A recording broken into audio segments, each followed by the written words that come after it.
Hi po, Sir Van. Ako po si Mia at Tubong Mindoro. Itong kwento ko ay nangyari noong umuwi ako sa probinsya namin, taong 2016. Matagal akong hindi nakauwi sa amin dahil na rin sa aking trabaho. Saka nanghihinayang din ako sa sasahurin ko kapag nag-leave ako sa opisina.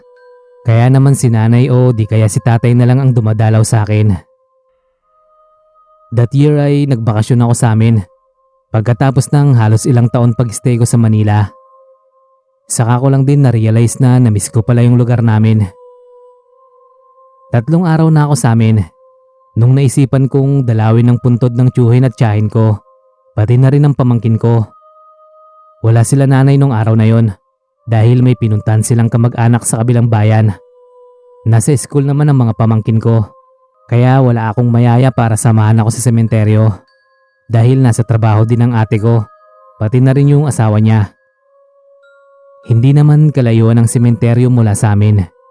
Kung tamad kang maglakad ay 5 minutes drive lang siya mula sa amin. At kung gusto mo namang maglakad para makapag-exercise na rin, ay nasa 15 minutes walk siguro siya. Nagpasya akong maglakad na lang papunta sa sementeryo.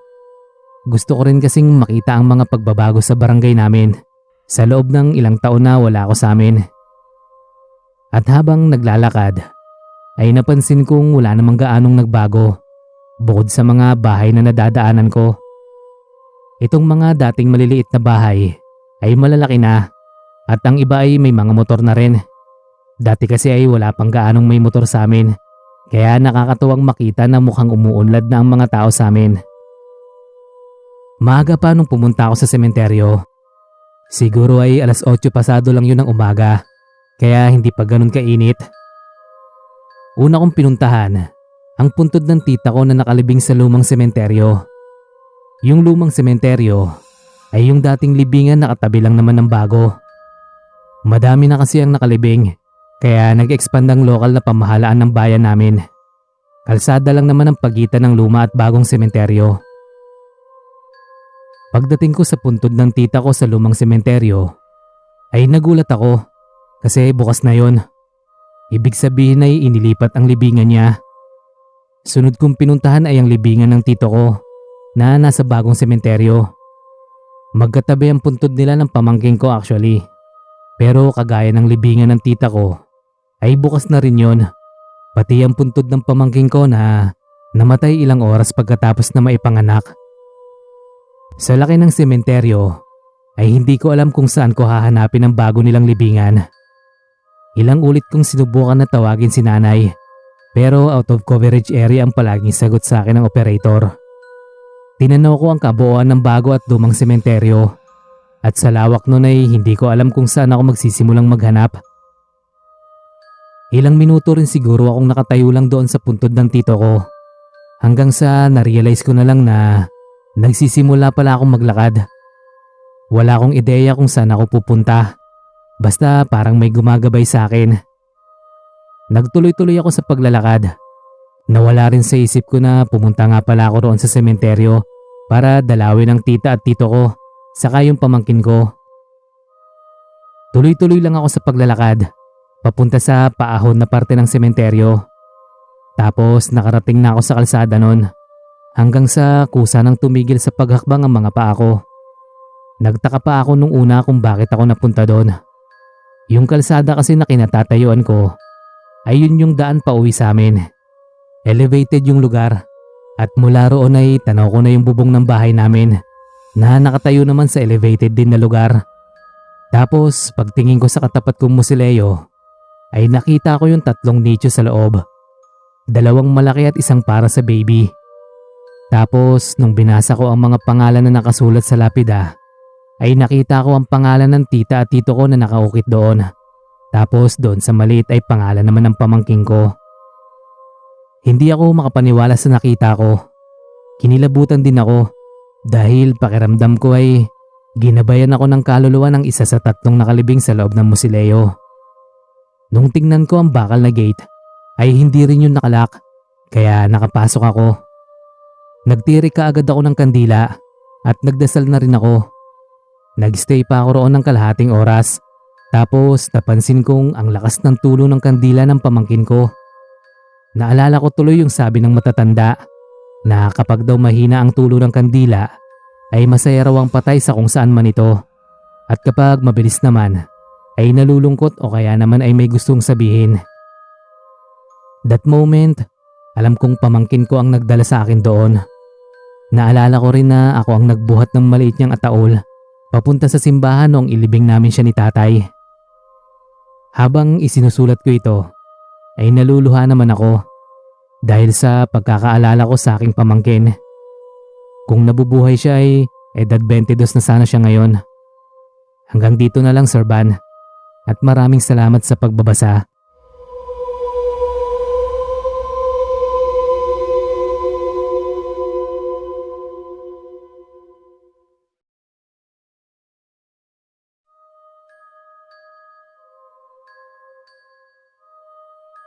Hello po, Sir Van. Isa pong magandang araw sa inyo at sa mga tagapakinig ng channel mong Malikmata. Ako nga po pala si Christian. Anak po ako ng isang sepulturero at nakatira po kami ng pamilya ko sa isang dating musileo ng mayamang pamilya. Inilipat nilang mga kamag-anak nilang namatay sa mas malaking musileo kaya pansamantalang ipinagamit sa amin ang lugar.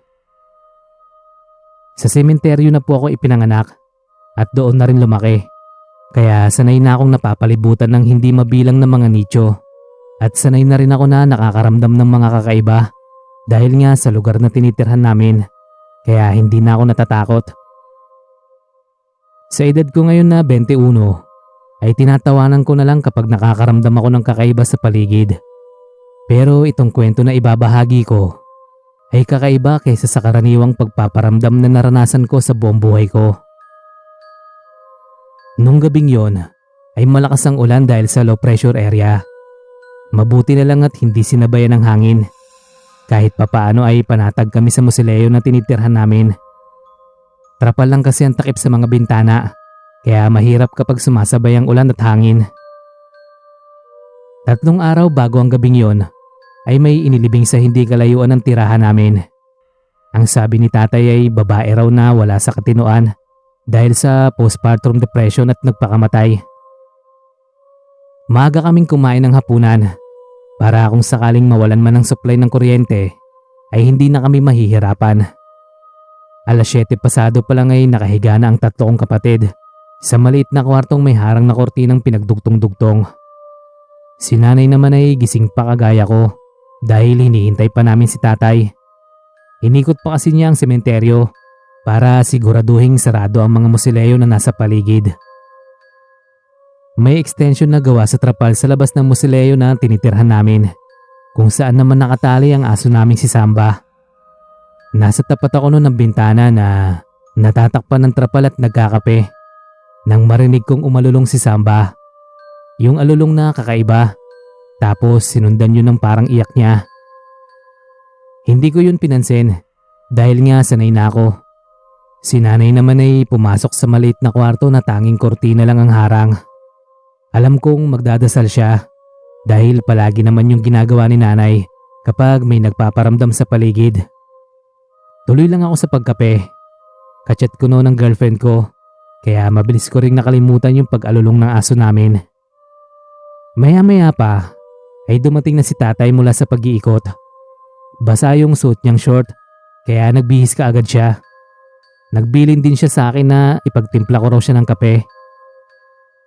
Pagkatapos kong magtimpla ng kape ni tatay, ay bumalik ako sa upuan ko. Umalulong uli si Samba. Tapos kagaya nung una, ay nasundan ang alulong niya ng parang iyak. Tapos napalitan ng parang takot na kahol. Maliwanag naman sa labas dahil may ilaw doon, kaya sumilip ako sa bintana. Pero wala naman akong nakita. Inayos ko uli yung takip ng trapal na nagulo ko pero bigla akong nakarinig ng kanta. Parang nagpapatulog ng baby. Akala ko noong una ay pinaglalaroan lang ako ng pandinig ko. Lalo pa at malakas ang ulan. Hindi ko sana papansinin yung naririnig ko. Pero narinig kong nagsalita si tatay mula sa likuran ko. Ang sabi niya ay nagpaparamdam na naman daw yung babaeng inilibing noong nakaraang araw. Nagtaka ako kaya tinanong ko si tatay kung pareho ba kami ng naririnig. Ang sabi niya ay oo daw. Nung isang gabi pa raw niya naririnig yung lalabay. Hindi kasi ako natulog doon ng 2 gabi dahil nag-overnight ako sa bahay ng kaklase ko ng 2 gabi. Pinakinggan kong mabuti yung kanta. Kahit malakas ang ulan ay dinig ko pa rin yung kanta ng babae. Para yung nanunuot hanggang sa kaloob-looban ng tenga ko. Kaya malinaw ko yung naririnig. Pamilyar sa akin ang kanta dahil madalas ko yung marinig na kinakanta ng 6 na taong gulang kong kapatid. Isa yun sa kanta mula sa pinapanood niya na Cocomelon. Tapos sabi ni tatay sa akin, silipin ko raw sa bintana yung libingan ng babae na abot tanaw lang naman talaga mula sa tinitirhan naming musileo. Sinunod ko naman si tatay. Hinawi ko ng konti yung trapal na takip at sumilip. Tapos, nakita ko yung babaeng nakatayo sa ibabaw ng nicho. Nakalagay ang mga kamay niya sa tapat ng kanyang dibdib habang sumasayaw na parang nagpapatulog ng baby. Nanindig ang mga balahibo ko, Sir Van. First time kong makakita ng ganon. Sanay kasi ako na puro pagpaparamdam lang, kaya hindi ako makapaniwala sa nakita ko. Tiningnan ko siya ng siguro ay ilang minuto din. Medyo abot ng liwanag mula sa ilaw na nasa labas ng tirahan namin, yung libingan ng babae. Kaya nakikita ko siya kahit malakas ang ulan. Sabi ni tatay, ay huwag ko raw tignan ng matagal. Pero hindi ako nakinig. Para akong na-magnet na hindi ko maintindihan. Basta nakatulala lang ako sa babae na tuloy pa rin sa pagsayaw ng mabagal at pagkanta. Nagulat pa ako nung bigla siyang lumingon. Mabilis kong isinara ang trapal dahil sa gulat. Sabay tingin kay tatay. Ang sabi ko ay nakita yata ako. Hinila ako ni tatay palayo sa bintana at dinala kay nanay. Sabay kaming nagdasal hanggang sa tuloy na ring nawala yung naririnig kong lalabay. Kinaumagahan ay may dumating na kamag-anak ng babae. Nasabihan na pala sila ni tatay. May blue book kasi si tatay kung saan nakalista lahat ng contact numbers ng mga kamag-anak ng nakalibing doon. Private yung sementeryo, kaya mahigpit ang may-ari. Kailangang nakarecord lahat, lalo na yung mga pumapasok at lumalabas ng sementeryo. May dalang sanggol yung mga dumating na sa palagay ko ay anak nung namatay na babae. Siguro ay namimiss niya ang anak niya, kaya hindi siya matahimik. Yun lang po, Sir Van, at God bless.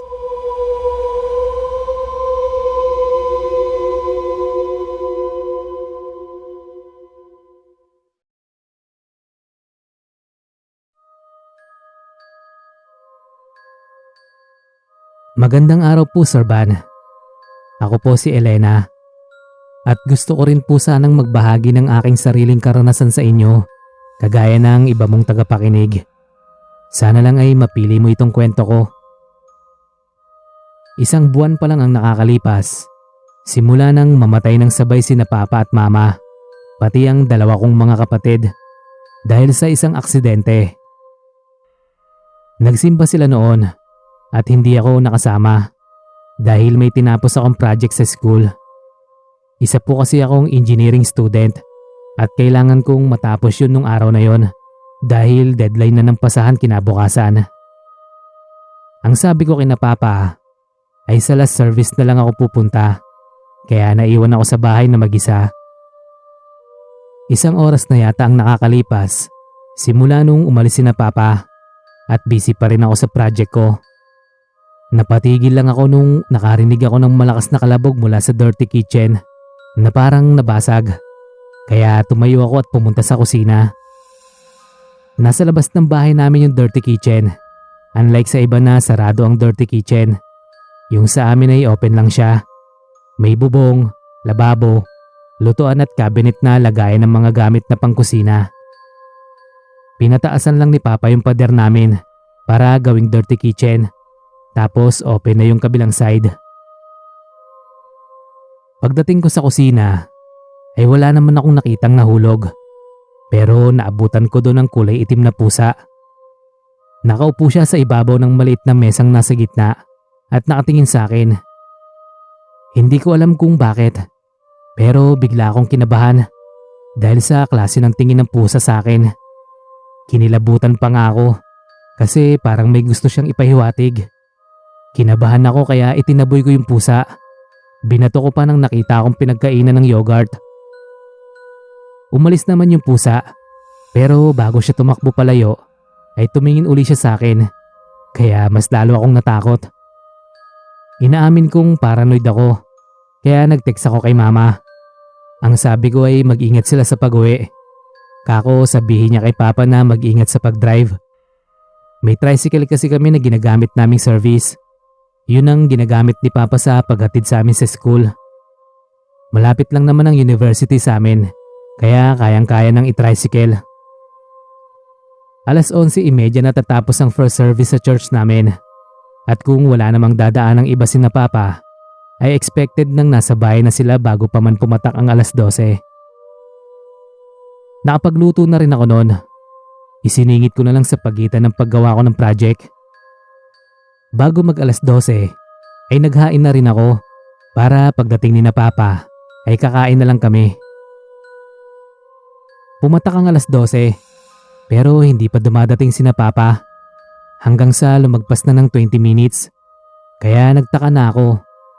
Wala naman kasi silang sinabi na may iba pa silang pupuntahan bukod sa church. Inisip ko na lang na baka may naalalang kailangan bilhin si mama. Isa kasing public teacher si mama. Kaya baka ako dumaan sa bookstore at may biniling kailangan para sa visual aids. Bala ko na sanang ituloy na yung paggawa ng project ko habang hinihintay ko si na papa para matapos ko na rin dahil kailangan ko pang magsimba. Naisip ko kasing mag third service na lang para hindi ako gabihin masyado. Babalik na sana ako sa kwarto ko at nandun na ako sa salas namin nung biglang may tumigil na police mobile sa harapan ng bahay namin, kaya kinabahan ako. Naisip ko kaagad si na papa. Bakit may pulis? May nangyari ba kina papa? Nakita ko mula sa bintana na bumaba mula sa police mobile yung 2 pulis at naglakad palapit sa gate ng bahay namin. Kaya sa halip na pumunta sa kwarto ay mabilis akong lumabas para salubungin sila. Ang lakas na ng kaba ko. Masama na talaga ang kutob ko. Kaya nung sinabi ng isang pulis na nabangga ng isang cargo truck ang tricycle ni papa, ay nag-blackout kagad ang utak ko. Fast forward, libing na ni na papa at mama pati ng mga kapatid ko. Oo, walang nakaligtas sa kanila. Sa lakas ng impact ng pagkakabangga ay nawasak ang tricycle.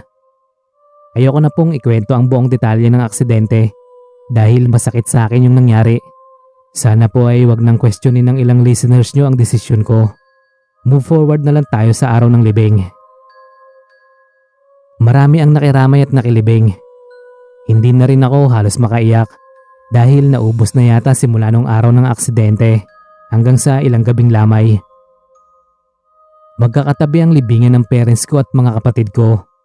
Pero ang una ko kaagad na napansin pagdating namin dun sa lugar na paglilibingan kina papa ay ang pusang itim na nakaupo sa ibabaw ng nakabukas pa na nicho ni papa. Hindi ako pwedeng magkamali dahil yun ang pusang nakita ko sa kusina namin noong araw na naaksidente ang buo kong pamilya.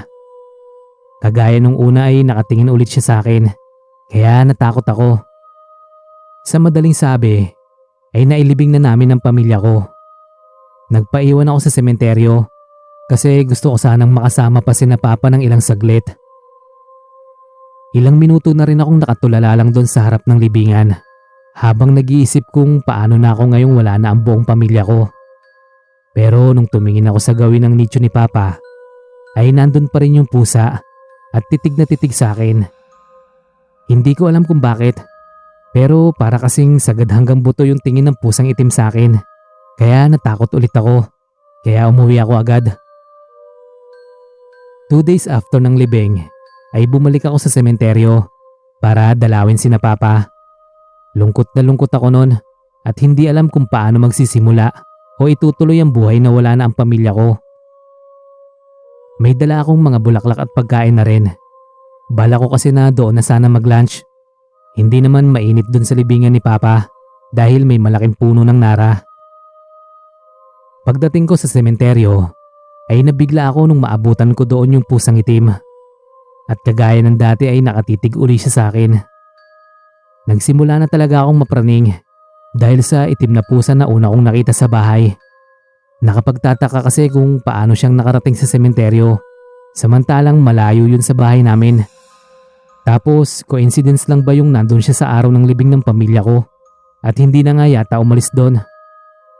Then isang gabi, naunang natulog yung pinsan ko na siyang sumasama sa akin sa bahay. I mean doon siya natutulog sa gabi tapos umuwi din sa umaga. Nasa sala ako noon at nanonood. Tapos nakarinig ako ng kaluskos sa labas. Delikado na ang panahon kaya alerto ako. Sumilip ako sa bintana at laking gulat ko nung nakita kong nasa labas ang pusang itim. Tapos ang nakakakilabot pa ay parang alam niya na sisilip ako sa bintana dahil nakatingin siya sa mismong lugar na kinatatayuan ko. Tapos kinabukasan, nalaman kong namatay ang kapitbahay namin. At dahil doon ay pumasok sa isip ko na bad omen yung pusa. Hanggang dito na lang. Mabuhay po kayo.